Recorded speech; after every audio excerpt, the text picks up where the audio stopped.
Welcome back mga ka-TV. Ang video na tatalakayin natin ngayon ay ang chapter 31 ng The Beginning After the End, at kung bago ka lang sa channel ko ay huwag mahiyang mag-like, subscribe o follow at i-click ang notification bell para ma-notify ka sa susunod na video. Paalala, ang video na tatalakayin natin ngayon ay maaaring mag-iba mula sa ilalabas na anime. Hindi ko inaangkin ang mga drawing o anumang materyales na ipapakita. Ang layunin ko ay magpakita ng suporta at magbigay ng impormasyon tungkol dito. Ang lahat ng kredito ay nananatili sa mga orihinal na may-ari. Maraming salamat. Sa isang matinding at kapanapanabik na labanang pampagsanay, naghanda sina Arthur at ang kanyang amang si Reynolds para sa isang labanan, parehong pinapalabas ang kani-kanilang elemental na kapangyarihan. Si Arthur gamit ang kanyang bagong gising na elemento ng kidlat, at si Reynolds gamit ang kanyang bihasang kapangyarihang apoy. Habang bumabalot sa buong katawan ni Arthur ang kumikislap na kuryente, nag-aalab naman ng apoy ang kamay ni Reynolds bilang hudyat ng kanyang kahandaan.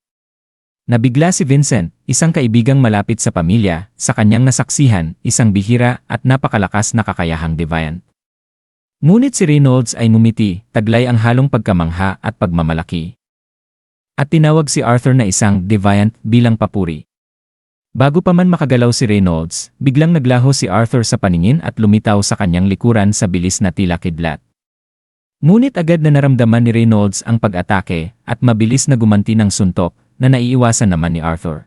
Nagpalitan sila ng mabilisang mga atake, mga suntok, iwas, at kontra na bawat salpukan ay may kasamang ugong at yayanig sa paligid, naririnig hanggang sa lungsod. Sinubukan ni Reynolds na apakan si Arthur para mapigilan ito, ngunit nakaiwas si Arthur at gumanti ng isang malakas na suntok na nasalag ni Reynolds. Lalong tumindi ang kanilang labanan habang nagpapalitan ng suntok, ang bawat isa ay tila kulog sa lakas, nagpapahiwatig ng bagsik at kahusayan sa pakikipaglaban. Mula sa pananaw ni Arthur, ramdam niya ang galing ng kanyang ama.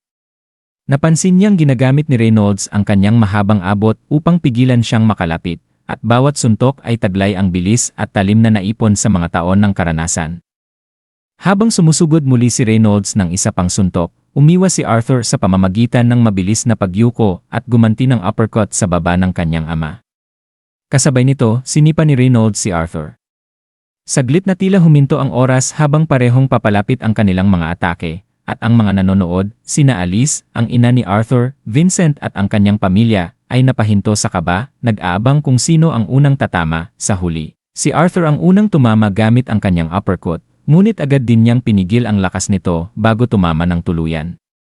Nagulat si Reynolds, ngunit mumiti at humalakhak ng buong galak, sabay yakap sa kanyang anak bilang tanda ng pagmamalaki. Pinuri niya si Arthur sa kanyang tusong galaw, at lalo na sa ipinakitang kontrol at paggalang. Sa isang pagbabalik-tanaw, naalala ni Arthur ang kanyang pagsasanay sa ilalim ng kanyang guro na si Varian, isang matalino at makapangyarihang tagapagsanay.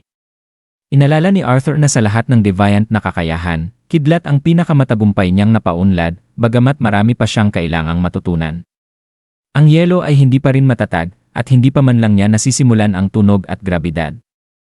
Gayunpaman, masarap sa pakiramdam para sa kanya ang ipagmalaki sa kanyang mga magulang ang kanyang naging progreso. Pagbalik sa kasalukuyan, masaya pa rin si Reynolds at agad na nagtanong kailan niya natutunan ang kidlat, paano niya ito nagawa, at ano pa ang mga kakayahan niyang tinatago.